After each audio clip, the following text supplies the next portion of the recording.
Oke bro, kali ini saya ingin membahas tentang sebuah artikel, yaitu bagaimana cara seseorang itu membangun sebuah kekayaan bro. Oke, mari kita mulai dan let's go.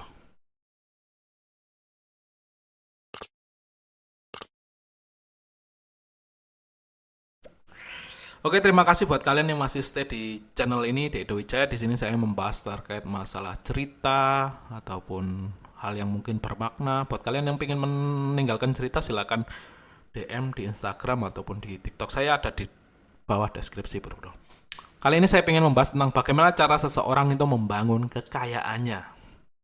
Ada dua, yaitu simpelnya mengurangi pengeluaran dan menambah pemasukan. Itu sudah mutlak, udah hukum alam dari zaman nenek moyang kita, masih jadi pelaut dulu sampai dengan sekarang itu masih itu kuncinya bro, yaitu mengurangi pengeluaran dan menambah pemasukan. Itu metode simpel yang setidaknya efektif bagi saya. Mengurangi pengeluaran itu sudah sering saya bahas.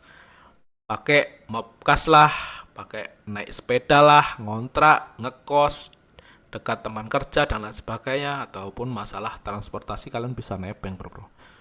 Yaitu buat mengurangi pengeluaran kan banyak alternatif ya buat kalian yang suka fashion, bisa lah thrifting dan lain sebagainya kayak gitu. Kalian suka ganti gadget, ya nggak usah beli yang baru, karena elektronik kalau beli baru kan sayang sekali ya, beli second aja, tapi kan manfaatnya sama. Tapi untuk menambah pemasukan, ini yang mesti diperhatikan. Jadi karyawan itu cukup untuk menghasilkan 1,5 miliar pertama. Bahkan kalau kalian posisinya tinggi sampai 15 miliar juga memungkinkan hanya sebagai karyawan. Tapi di atas itu sudah sulit karena ada pajak pemasukan sebagai seorang karyawan. Self-employed berpotensi lebih cepat lagi untuk menghasilkan 1,5 miliar pertama. 15 miliar pertama juga masih bisa karena tidak terhalang promosi di jabatan kalian. Di atas itu sudah mulai sulit karena limitasi waktunya bro. Ya pensiun gitulah nanti kira-kira. Tua lah intinya kayak gitu. Mulai di range 1,5 miliar sampai dengan 15 miliar. Memasukkan itu udah nggak dari gaji bulanan lagi, tapi umumnya dibangun dari properti real estate bro. Bisnis properti bisa banget membawa kekayaan Anda dari 1,5 sampai 15 M bahkan ke 150 M. Tapi karena constraint-nya adalah mesti beli di lokasi strategis, maka agak sulit untuk mencapai uang 1,5 miliar pertama hanya bagi bisnis properti.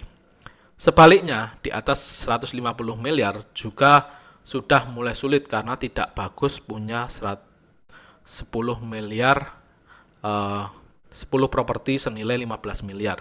Lebih bagus punya 100 properti senilai 1,5 M yang diperjualbelikan. Tapi di sini constraint-nya jadi waktu lagi bro, karena Anda jadi banyak memiliki cost yang untuk mengurus 100 properti tadi. Intinya kalian masih kerja sendiri sih di sini. Kalian punya 100 properti ya, jual beli properti juga agak sulit bro. Kayak gitu. Bisnis kecil-kecilan sebenarnya masuk ke self-employed karena Anda masih kerja. Bisa banget membawa Anda ke 1,5 M pertama kalian, bahkan sampai 15 M. Tapi kalau mau di atas itu sampai 150, Anda mesti berubah menjadi business owner. Itu hal yang mutlak bro. Sedangkan orang-orang yang kekayaannya itu sudah di atas 15 miliar bahkan 100 miliar, kekayaannya itu rata-rata dari bisnis saham, surat berharga di level segini, return 5-6% per tahun itu udah membantu sekali dan lebih mudah untuk menghasilkan ekstra uang miliaran per tahun. Alih-alih kerja, nambah bisnis dan lain-lain. Ya analogi game online lah ya, di awal main game sebuah armor dengan 1000 max HP itu lebih membantu Anda ketimbang plus minus 10% maksimal HP yang bakalan kepake di end game bro. Intinya di sini ketika kalian pengen membangun sebuah kekayaan bro, itu bisa kalian dari seorang karyawan pun bisa ataupun self employee bisa. Cuma range-nya itu ya bakalan tertakar bro. Kalau seorang karyawan ya paling mentok-mentok 15 miliar itu udah posisi kalian itu udah tinggi bro. Kalau ketika mengandalkan gaji, bonus dan lain sebagainya itu udah jabatan kalian tinggi, mentok paling nanti hasilnya di umur.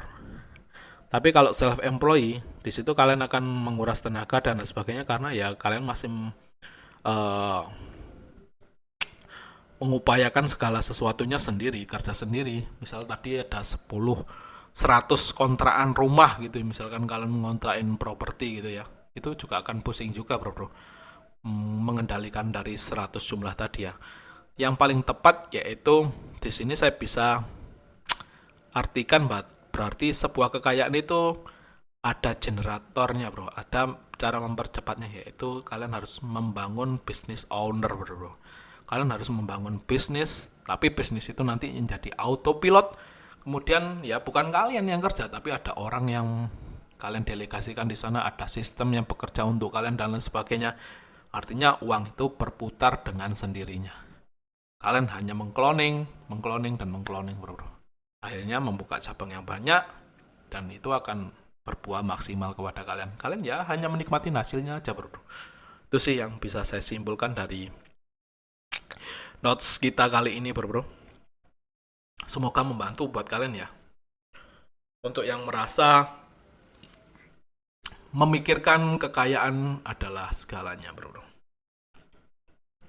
Cuma di sini kan yang saya pengen tekankan yaitu saya sarankan membangun bisnis itu benar-benar harus ada urutan tangganya, bro. Mulai dari awal merintis, mungkin kalian masih bisa mulai sebagai self employee dulu ya, bro. Menjadi self employee, kemudian kalian harus branding tentunya bisnis kalian. Kalau kalian mempunyai karakter di bisnis kalian itu mempunyai ciri khas seperti apa, spesifiknya menjadi spesialis dalam bidang apa. Ketika bidang makanan ya kalian harus fokus terhadap makanan pun masih luas. Makanan apa? Kayak gitu, bro. Jangan semua istilahnya palu gada, bro. Kalian harus punya ciri khas sehingga orang bisa mengenal, oh ternyata brand A ini punya si A dan emang kualitasnya sudah terjamin. Itu yang harus kalian bangun, mungkin membutuhkan waktu yang lama, tapi sembari kalian membangun itu semua, yaitu kalian harus membuat sistem di dalamnya itu bisa berputar secara otomatis. Meskipun kalian tinggal tidur pun atau kalian tinggal berlibur pun roda itu tetap berputar. Jadi tidak mengandalkan harus ada Anda di situ sehingga roda bisa berputar. Itu, bro. Kuncinya dalam hal business owner yaitu sistem harus berjalan. Oke, mungkin sekian yang bisa saya sampaikan. Semoga bermanfaat buat kalian untuk para pejuang rupiah dan ataupun kalian masih mau merintis, silakan pikirkan bisnis apa yang pengen kalian geluti dan ketika kalian fokuskan dan ya rawat seperti anak sendiri, bro, bisnis itu sehingga nanti bisnisnya akan bisa menghargai kalian dan memberikan hasil yang maksimal.